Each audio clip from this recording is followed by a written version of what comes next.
Mr. Caleb, are we ready for our movie of the week? Yes. All right.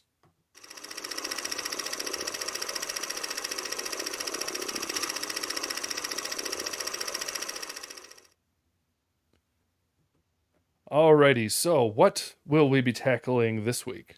Yes. Hey, nice. So we are going to be covering not just this book, I don't think, but the entire series of Chronicles of Narnia, more or less. Right. But that one's definitely the most well known. I'd say in terms of movies and in terms of the books. Yeah. Now, when did you first experience Chronicles of Narnia, and in what format? Um yeah, I think for me it was likely either the cartoon or the BBC Lion Witch and the Wardrobe and then the books. Yes, I vaguely remember one clip from the cartoon, and it was Yeah. Lion the Witch in the Wardrobe, and it was where Edmund was lying about Mhm. whether or not he had experienced going into the wardrobe, and he's like, "Oh yes, we were playing, you see," and you beast. No, Yeah. Yeah, the voice acting on that was spectacular. yeah, But I can definitely remember mostly from the cartoon, less so from the BBC original, that I wanted more than anything in the world to try Turkish delight. yeah, I've had it. It I, is I've I've had it since, but yes, and I just thought of something. I'm gonna risk a potential copyright strike for this, but oh my gosh, now that I thought of it, I have to do it on stream. All right, hold on here. You keep talking about the progress with yes. which you experienced Narnia. I need to find a clip online because this All could right, be awesome if I can find this. we've got some technical work going on behind the scenes, but Yes. yeah. So the cartoon I loved. I loved watching the cartoon as a kid. Um, I haven't seen it probably. I mean, man, 25 years or so. Um, but I mean, not that it was like anything amazing as far as like the animation. We're not talking like Pixar quality or anything like that. This is all hand animation from likely the 70s or 80s. Yeah, probably on a pretty cheap budget. And but it was I liked it better than the BBC. The BBC scared the mess out of me. Mm-hmm. Um I remember specifically like the wolf being extremely scary. The fawn, Mr. Tumnus, was not all that uh, great either. Uh, a little creepy, less scary, more creepy, and yeah. So the whole thing was just a bit out there, but yeah. Yeah. I think I I think out of the BBC series, I think the one that I ended up liking the most was either Voyage of the Dawn Treader or the Silver Chair. Yeah. Although I'll be honest, Silver Chair had some pretty creepy stuff too. I think I Yeah. was just maybe a little bit older by the time I saw that. Um, but yeah, when they go underground in the Silver Chair, the the the beings that are underground, which there's some amazing theological things there. I Mm-hmm. wish I could remember a little bit more of the Silver Chair, but it's come up before, like in my small group.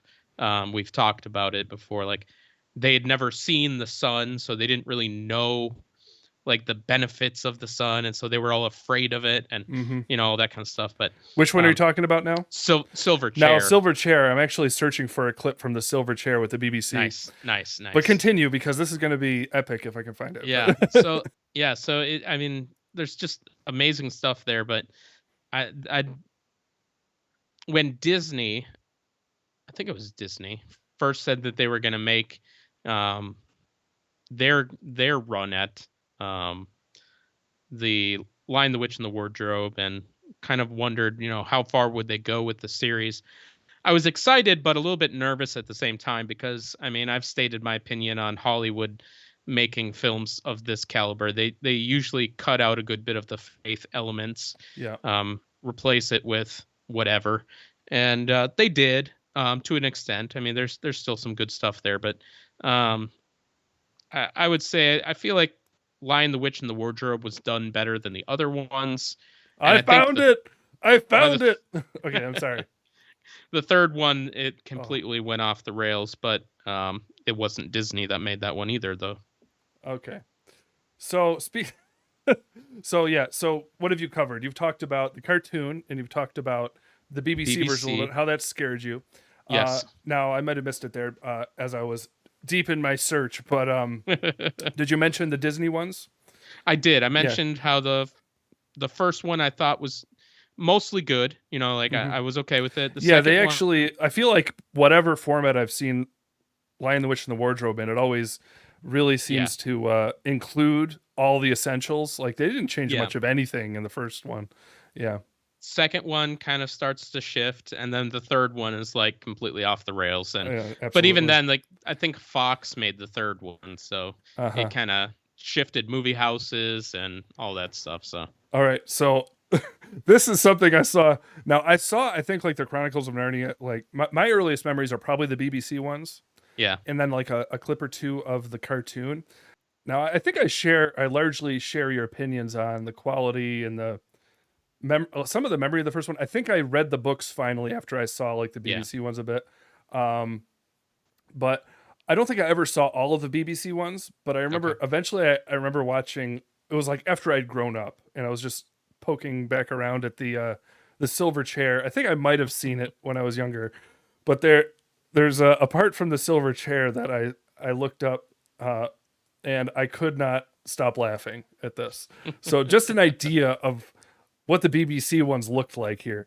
Now, if you've read The Silver Chair, you know about when they finally free the prince and find out who he is, and then the witch finds out that they freed him, and she comes and attacks them, reveals her true form. All right. So are you ready for this? yes. All right, here we go. All right, it's working. Here we go. Our land above. Well said, Cunningham, well done. Thanks for doing.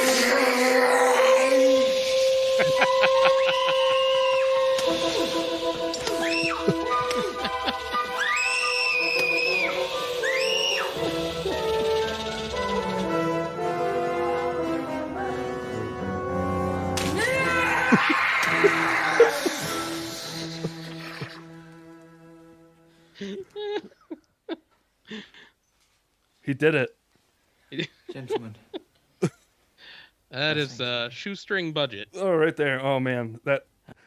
Oh, it's almost as bad as I remember. But so yes, that was the BBC for you there. Glad I was able to dig that up. Yes.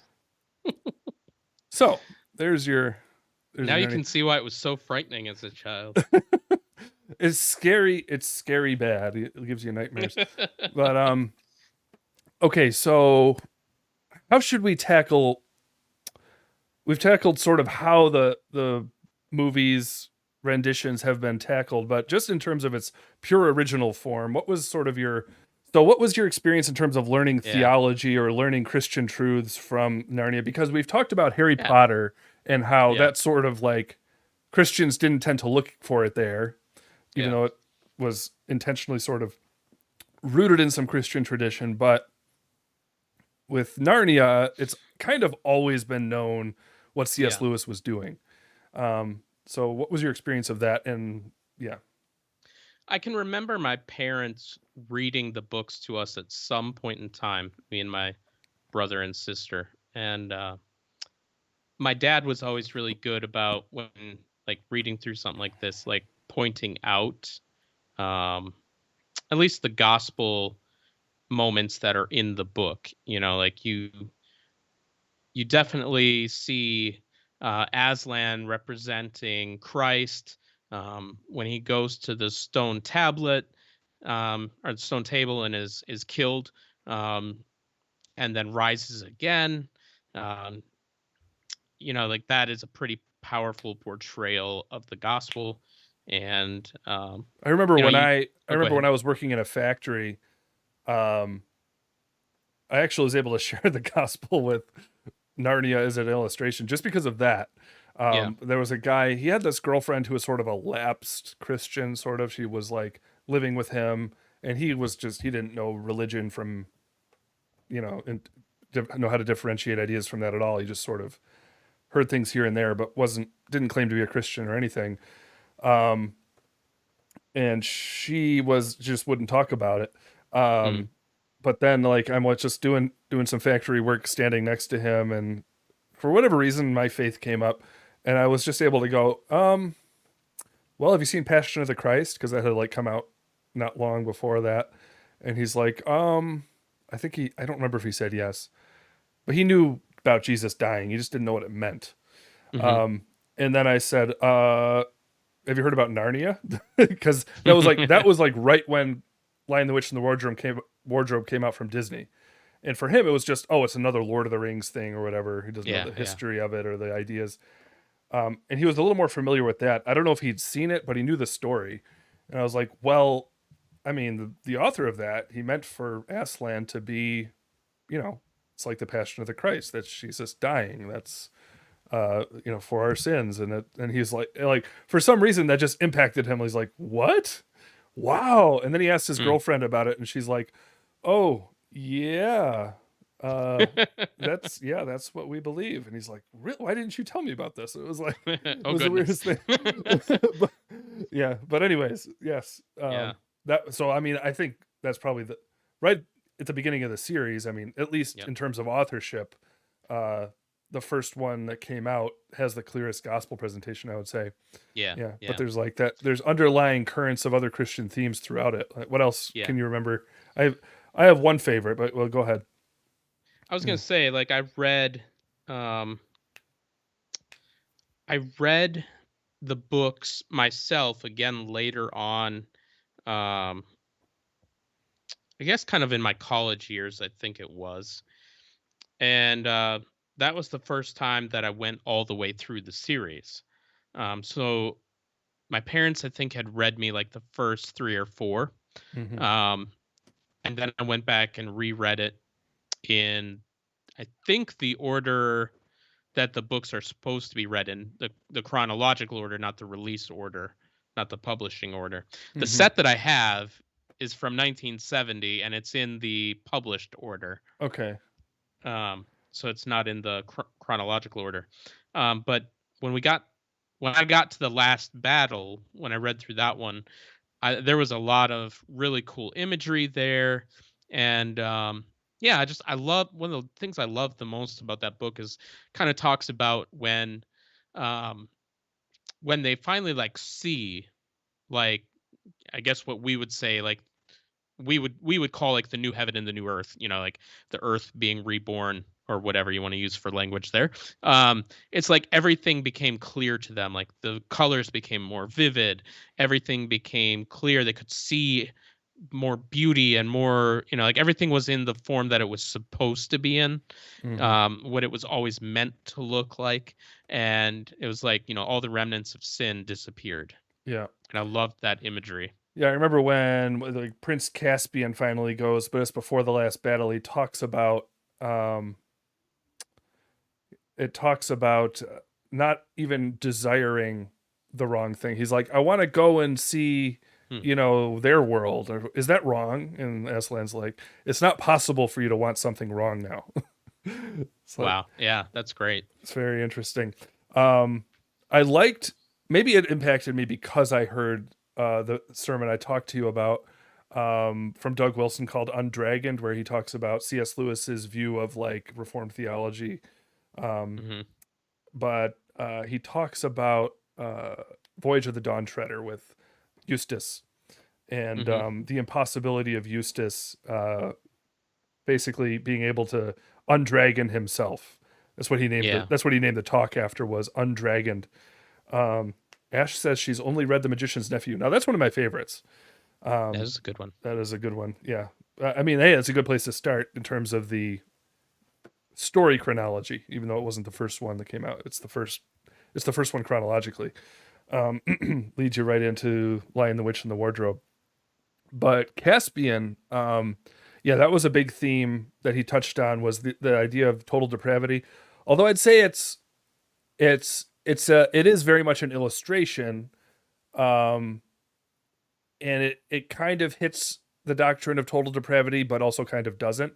Like C.S. Lewis, it's interesting. This is something Wilson sort of talked about in that talk, how reformed was Lewis, and he's like, there's things he says where he's actually overtly rejecting certain reformed doctrines, but then you read his definitions and he's like, oh, but he actually probably does embrace them.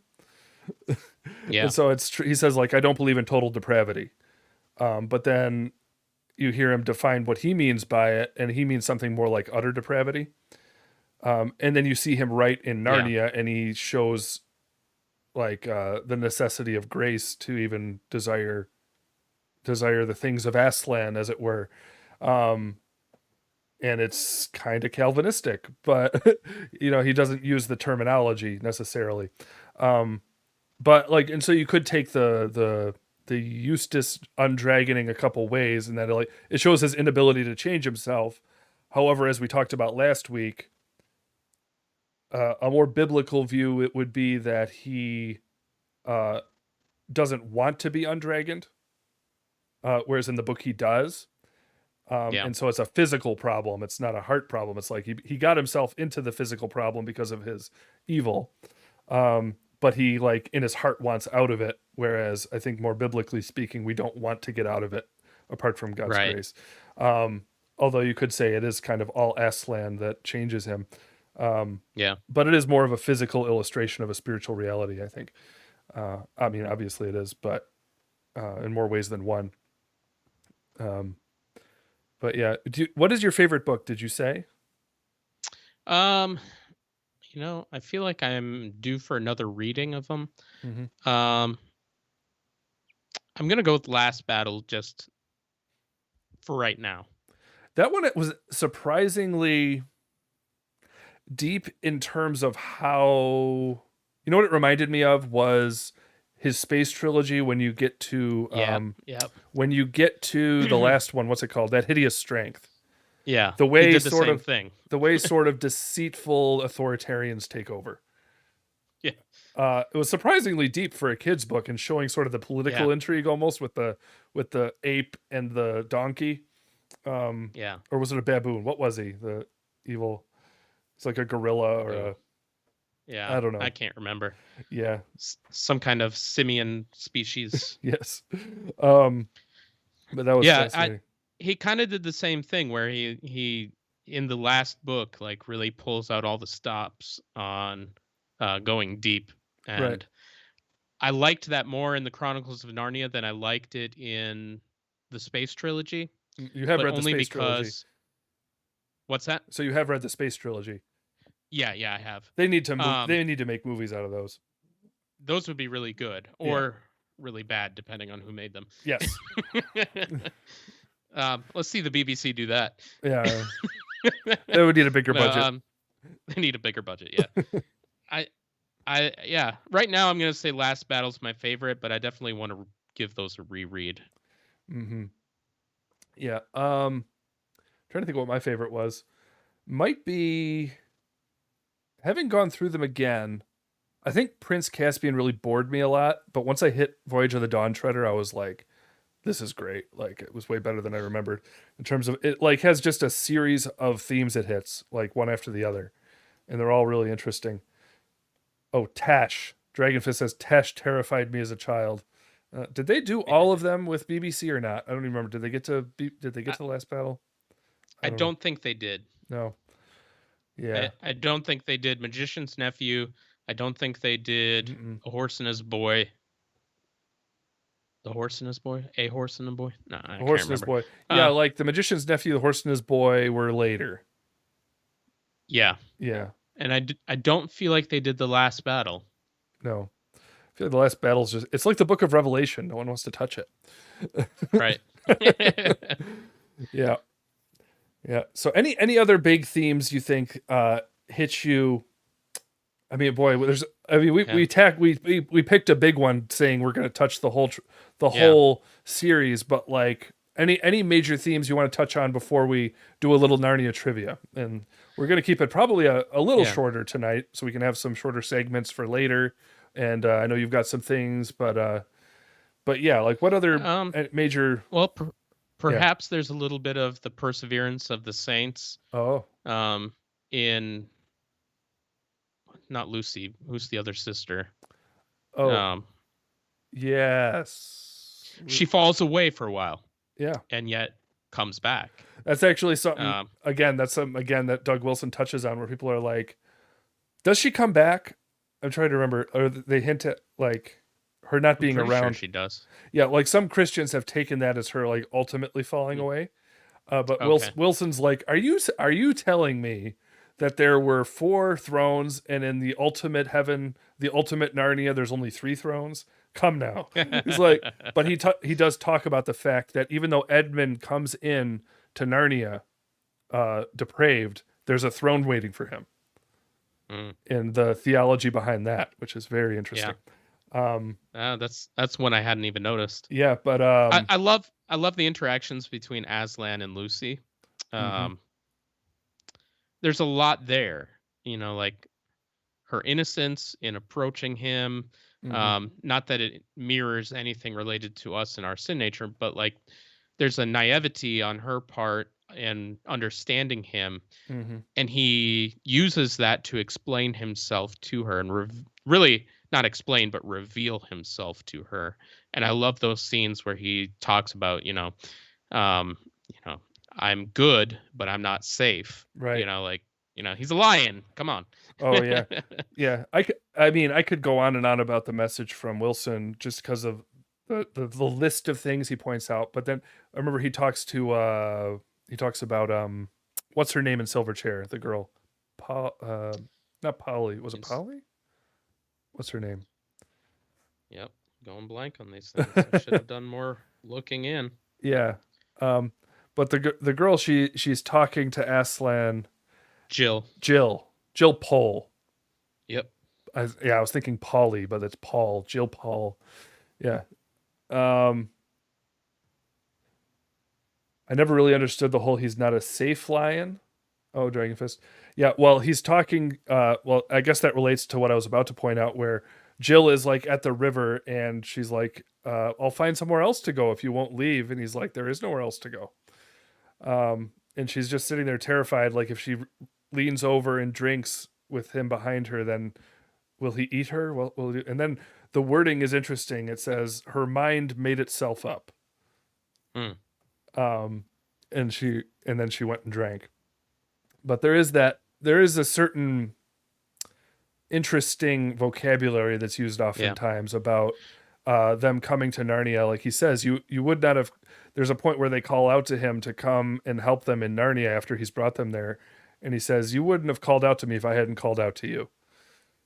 Says that at one point. As far as the safe thing, I think what Yeah. some of the imagery that I see through it is kind of referring to the fear of the Lord. Yeah. And just seeing the power of God. Like God is obviously kind and merciful and loving, and he is love, and he is our uttermost safety. He's our refuge. But he is also magnificent beyond description. And He's not. He doesn't answer to us. Right. Our plans are not safe around him. Yeah. He's sovereign, so he's outside of our sphere of power. He has every right and rule, right to rule and right to authority over us. Yeah. That's, I'd say, a major theme in it is like, the fear, like the lion imagery. It is biblical imagery, the lion of the tribe of Judah. But the danger of that creature, and also that creature being the king of the jungle, as it were. You could point to all kinds of connections there, but that whole idea that you're kind of frozen with fear if you don't know what's about to happen in front of a lion, and Aslan strikes that into whoever he sees. And he does some violence from time to time in the books against his enemies. He's not just a timid creature, and so it just I think it's a good choice on Lewis's part in terms of symbolizing all that should be taken into consideration when you follow God. Dragonfist says Calvinism, maybe, I think referring to a previous statement. but yes, we're going to be talking about that tonight in relation to this to an extent. Did I say what my favorite book was? Yeah, I think I was saying my last time through, I got a lot out of Voyage of the Dawn Treader. Okay. Before that, I think Magician's Nephew was my favorite. Mm. I still like it a lot. But The Last Battle has like way more in it than you'd think if you haven't read it since you were a kid. So, any other themes you'd like to touch on in terms of Narnia before we move? I think I'm good. All right. Yes. So, in short, we recommend it. We don't need to necessarily defend it like we have defended previous, movies / pieces of art in relationship to Christianity, because it's so integral, Overt. it's so overtly connected to Christianity. Although But, I do think it's hilarious. Like in my upbringing, we weren't allowed to watch things with magic and witchcraft, and yet the name of the book, the first one at least, has witch in the title, and there's magic throughout the books. Yep. And yet I was allowed to watch and I was allowed to read. Yep. Aslan saying, this is Dragon Fist. He says, Aslan saying he's in our world, but there I have another name. You must learn to know me by that name is a perfect pointer to Jesus, given the symbols Lewis employs throughout the books. Yeah. Yes, it's a good conclusion. Does he say that at the end of... No, he doesn't say it at the end of Last Battle, because they're actually with him, but like it's when he finally sends them out. When I think it's like when when Susan and Peter go for the last time, I think, before, like, forever. He says that to them. There was one other thing I was going to say. Oh yeah. I mean, I suppose we could have more of a deep theological talk about controversies if we were to talk about C.S. Lewis's actual theology. There's like a couple issues, like there's some hints at like inclusivism in The Last Battle, like worship of another god being counted to God if your heart is right, which is not really how it works. Right. There's a little bit, so there's some issues in the theology potentially. And then if you look at Lewis's life, at least early on, his theology of scripture wasn't the best. He was not an inerrantist. And there were other, at least early on. Again, I think if you go later and later and later into his life, gets better and better and better in his theology, from what I understand, particularly as you get to a lot of his nonfiction later. But yeah, I mean, I'm not as knowledgeable about that as like his fiction per se, but I mean, there would be a lot there if we chose to pursue it. But in terms of Narnia, we have a good question in the chat. Oh yeah, who do you guys think was more influential, Lewis or Tolkien? Well, actually, there's a couple ways you could answer that. Go ahead. What? I have a split thought on that. Yeah. I think Lewis is more influential in Christianity in general. Yeah. But I think Tolkien is more influential in fictional writing. Yeah. And well, but you could subsume, in a sense, you could subsume Lewis into Tolkien, because Tolkien was such a big influence on Lewis, bringing him to Christ, I guess. Yeah. Even though he was Roman Catholic, Lewis, and I guess it's interesting. Lewis, it seems early on, he tried to be much more what today we would say ecumenical. Yeah. In a lot of his work, he very much included Roman Catholics in his audience. Whereas later on, I guess later in his life, he got more and more Protestant, which actually caused some tension with Tolkien. Apparently, I don't know the details of that. I just sort of heard that summary of it. But yeah, I think Tolkien, I feel like Tolkien has had more cultural, like general cultural influence. Lewis maybe has had more Christian influence. Yeah. A lot of people like to quote Lewis at this point in time, especially in our tribe, which is funny to me because there is that tension of whether he was reformed or not, and yet our tribe loves to quote him to pieces. So. Oh, sure. Yeah. I'm guilty. Absolutely. Let's see here. There's a guy named Ryan Reeves, and he actually has a lecture series about Lewis and Tolkien, one of the best analysis of each I've ever seen. Interesting. Yeah, send it in Discord, Dragonfist. That'd be cool. Ash says, weren't they friends, Lewis, Tolkien? Yeah, they were. Yeah, so that made for some interesting. I guess Tolkien didn't like the genre Lewis was going for in Narnia. That kind of like really like kind of beat for beat allegory in a lot of ways. Yeah. He's like when he talked about like Lord of the Rings, he was like, no, I want to actually like write history, a literal fictional history. You know? Yeah. One of my favorite stories, and I don't know if it's true, I've heard it, is they were part of a group that would get together in a pub and write and all that kind of good stuff. And they challenged each other to write a sci-fi series. And of course, Lewis wrote the space trilogy. And Tolkien just never wrote anything. Because he wasn't going to do it. That's funny.